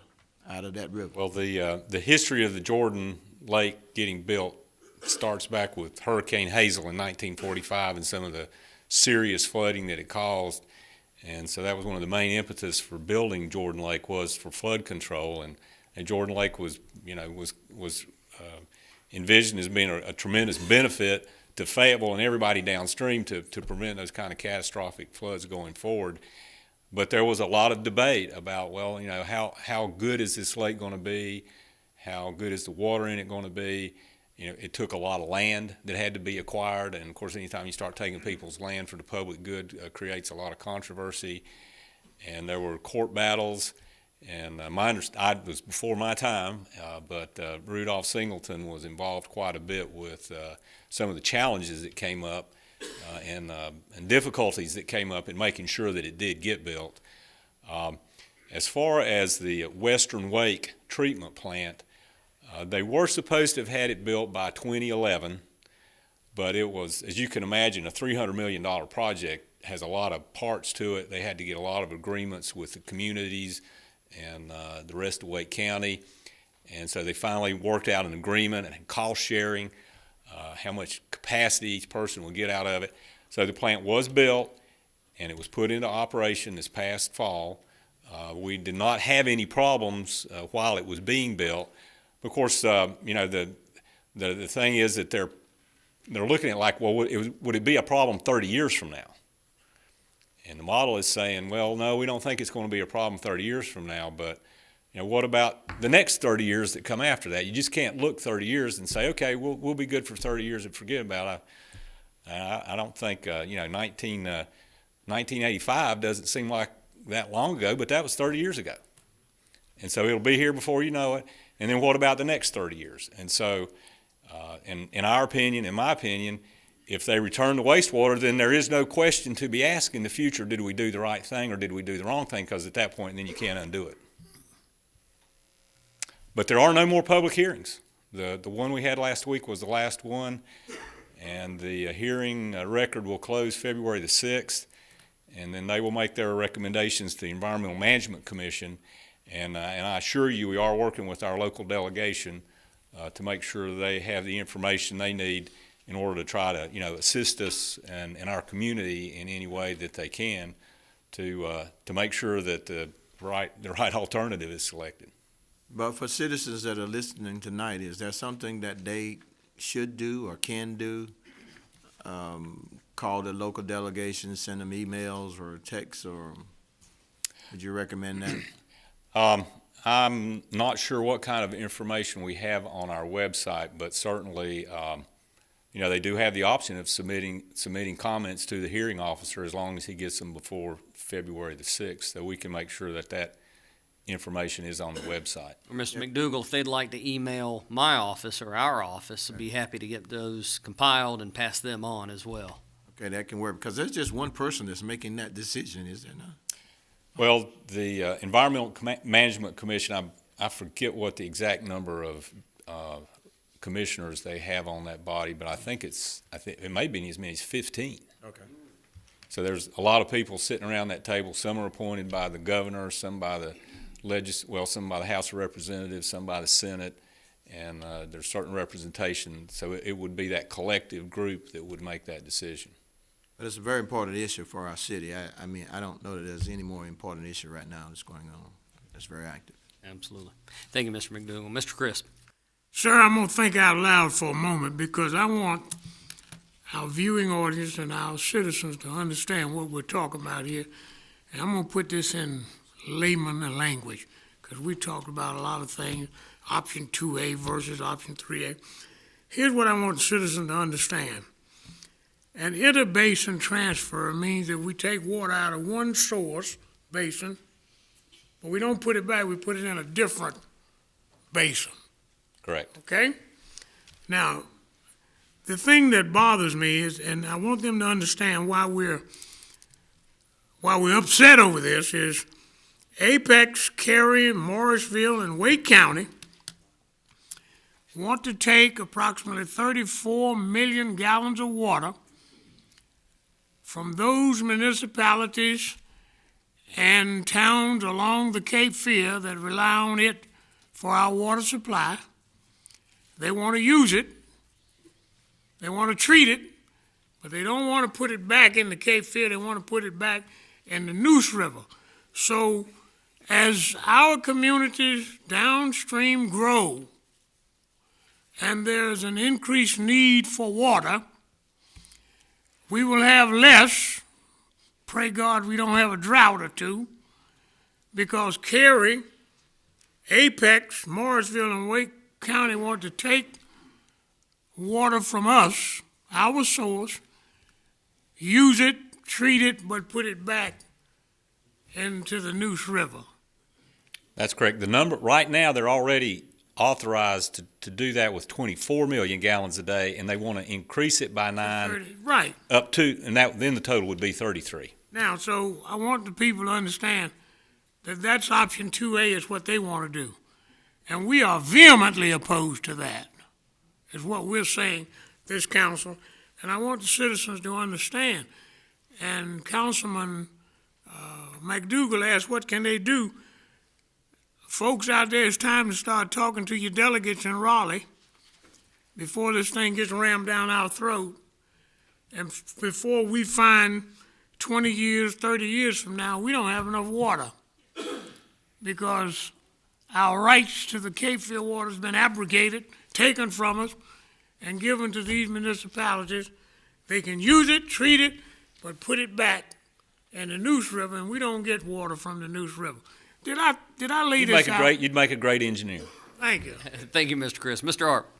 Yeah, thank you, Mr. Nolan. And, you know, as I look at the resolution that we have, it says that the additional transfer, the increase from 24 million plus 9 additional million to a total of 33 million, that represents 50% of the water supply to be diverted away from the Jordan Lake drainage basin.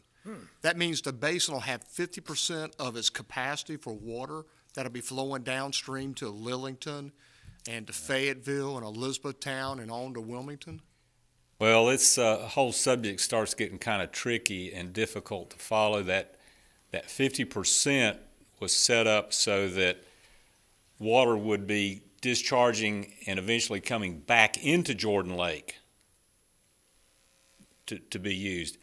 Some of that water right now is being used and is coming back into the Cape Fear River below Jordan Lake or going to some other river basin. So that water is not replenishing Jordan Lake for future usage. Yeah, but I think you know the fact that the state is invested in Jordan Lake, and it is a recreation facility, and it is a flood control mechanism, and the idea that we're going to take 50% of the water out of that lake, of its capacity, and we're not going to put, I put it in simple terms. I like what Bill tried to do. I just think of 2 buckets. I've got a bucket and you got a bucket. You need some of my water and I'm going to give you some, but you're never going to give me any water back. And at some point, my bucket's not going to have enough water. Bucket's going to be empty. And I understand Raleigh has tremendous growth. And, you know, and they're our neighbors, and we certainly want to be supportive of Raleigh and Wake County and Apex and Morrisville and Cary, but not at the expense of everybody downstream. And so, I'm on board with my fellow council members. I don't see the goodness in this for the folks downstream when we're taking water from the Cape Fear River Basin and we're moving it to be used in those communities that need water, no question about that. But then we're taking that wastewater and putting it in the Neuse River Basin. You know, you're not taking care of folks downstream. And from an environmental standpoint, I don't know what the environmental impacts, but I think this is probably much more grievous than any environmental impacts we faced with the chicken plant. And the fact that we're not going to have up to 33 million gallons of water coming back down the river every day, that could be significant. And we need to make sure that we voice our concerns. Was that a motion, Mr. Arp? Mr. Mayor, I would move that we adopt the resolution opposing the proposed interbasin transfer certificate modification for the towns of Apex, Cary, and Morrisville and Wake County, Parathon for RTP South, which is alternative 2 alpha. Second. That's 3 alpha. No, sir. It's 2 alpha. 2 We're is opposing 2 alpha. That's correct. To oppose 2. You know, just trying to make it clear we're in opposition to what their preferred alternative is, which is 2A. That's correct. Seconded by Mayor Pro Tem. Is there discussion? Seeing none, council, I'll ask for your vote, please. Madam Clerk, that's unanimous. Okay. Thank you, Mr. Nolan. Thank you. At this point, council will take a 5-minute break.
Scientific evidence shows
Move into our public hearings. That's item 9.0. Individuals wishing to speak at tonight's public hearing should have signed up with the city clerk prior to the start of the meeting this evening. Each speaker will be limited to 3 minutes. Unless you are representing more than one person, at that point, the group can appoint just one speaker. Time used in response to a question from a council member will not be counted against you. Discussion following the public hearing will be limited to this body only unless someone from this chair is recognized to respond to a question. So when you are called by the city clerk, we ask that you come to the podium and clearly state your name and home address for the record. Then when you see the lights located on the podium change from green to yellow, you have 30 seconds left to speak. When you see the red light come on, your time has expired. And again, due to policy restrictions, we are unable to extend that time. With that being said. Evening, Mr. Mayor, Council. The first public hearing you have before you tonight is case P1448F. This is a request that you actually heard a couple of months ago, right before Christmas, and the council referred it back to the Zoning Commission as a conditional rezoning. So the request tonight is to go from an MR5 mixed residential district to a neighborhood commercial conditional district. Property is located at 715 Locust Street. Give you an idea again of where this is located. You got Eastern Boulevard here to the west, King Street to the east, Russell Street to the north in this area. This is a vacant piece of property, and to the east side are residential properties, to the west side are commercial properties, and to the south is industrial. So it's a bit of a mix right where this particular property is. On the current land use map, you can see the red, all the commercial activity along Eastern Boulevard, and then the yellows indicating residential, mainly single family, there to the east. This does show up in our downtown area as part of the land use plan.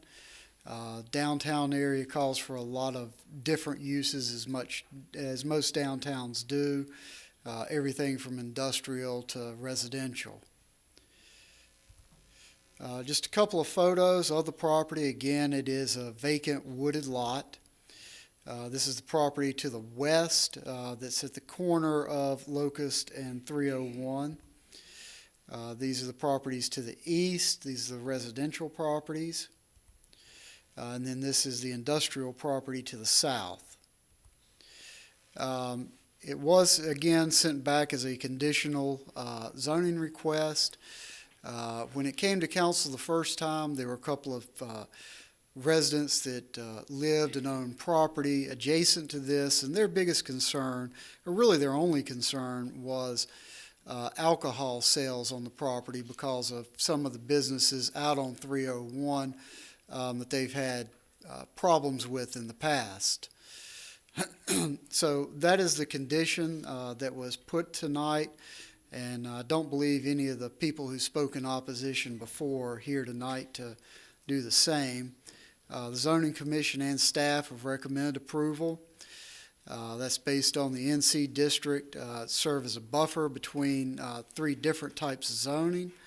Land use plan calls the property within its downtown district, and that allows for a wide variety of uses. It does have heavy commercial and industrial properties around this, and because the size is not very viable for a residential lot. Our growth management plan says that new developments should occur in places where the necessary infrastructure is already in place. And then lastly, the condition offered by the owner seems to satisfy the concerns of the neighboring residences. Are there any questions of staff before we open your public hearing? Mr. Wright. Yes. My concern is what type of business actually is it, and what would they be doing out of the actual business? They're just rezoning the property. There's no particular, they don't have a use in mind at the moment. They're wanting to sell it to either some small retail or office use. Okay, thank you. Any further questions, council? Mr. Crisp. Mr. Harmon, number 5. I know we had some opposition when this came up before, but number 5 says the condition offered by the owner satisfies the concerns of neighboring residences. I thought one of their great ones was they wanted an assurance that no alcoholic beverages or bar. That's the condition that's Okay, so part of the there- approval tonight. Thank you. Yes, sir. All right, seeing none, we'll open the public hearing. Madam Clerk, please call the first person. Mayor, we have no speakers for this item. We'll close the public hearing. Council, I'll entertain a motion.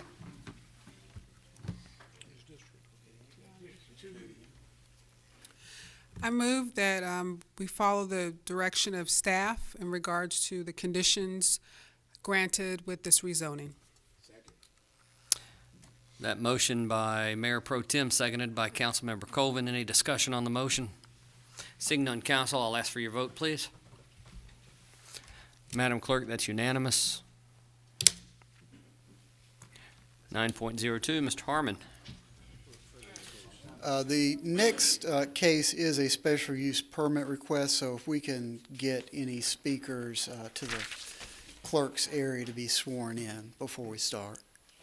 Mayor, we only have one speaker for this item, Mr. Ben Lale. Okay.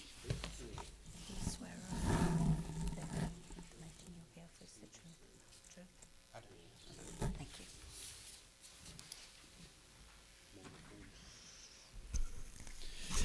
This is case P1447F, and again, this is a special use permit to allow multifamily development in an SF6 single-family district. The property is located at 725 Bunts Road.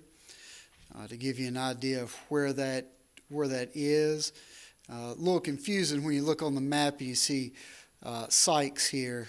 That's one of the roads in the old mobile home park that's been abandoned across the street from it. Bunts Road is actually here in front of the property. And then here to the north, you've got Old Bunts Road. So that kind of gives you an idea of where we're talking about. Property is mainly vacant at the moment. There has been a structure on it at one time. I'm not sure in what state of repair that is right now. I don't think it may not even be there anymore. It's hard to tell on the particular property. As far as what the existing uses are in that area, again, we have the former mobile home park across the street. Behind this is a vacant piece of property, a large mobile home park here to the east, and then these yellows and through here, mainly single-family residential, and this pink, you'll see a photo in a minute, is a small mobile home park. This area does call for medium-density residential in our land use plan, and that typically is our SF6 district.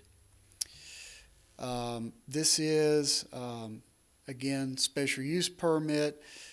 This is the site plan that they have submitted along with it. I know at our meeting last week there were a couple of questions related to this, especially about the size of these particular units. These will actually be two-story units with a one-car garage at the basement at the first floor level, and be about 1,200 square feet per each unit. Again, just a photo of the property as it sits currently. This is the small mobile home park I mentioned to you to the north. This is the small single-family residential structure directly adjacent to this property to the north. Kind conditions along with the SUP would be the proposed site plans with modifications as required in response to TRC comments. Zoning Commission and staff have recommended approval. That was based on the site plans with recommendations, again, required by the TRC. Proposal being an upgrade to the recent housing stock in this particular area of town. And the land use plan calling for medium-density residential development. And SF6 is a medium-density district. Currently, one thing I forgot to add, currently under the SF6, they could build 10 single-family units. With this special use permit, they would be able to do 12 multifamily units. So we're looking at an increase of 2 total units for the property. Were there any questions of staff before we open your public hearing? Looks like you did a good job, Mr. Harmon. Madam Clerk? May we just have one speaker, Mr. Ben Lale? Please come forward. We'll open the public hearing. Good evening, members of the City Council. My name is Ben Lale, 409 Chicago Drive, Fayetteville, North Carolina. I'm the engineer that's working on this project. We have, like Mr. Harmon said, submitted the site plan to the city, and they have approved it with a few minor modifications and stuff, and we've made those changes for the city. We think that these duplexes would be a good fit for this area and would be an upgrade for the area, and we've met with DOT and other officials to work out any plans for the new development and traffic and such. And I'm just here to answer any questions if you would have any. Thank you, sir. We do have a question from Councilmember Crisp. Okay.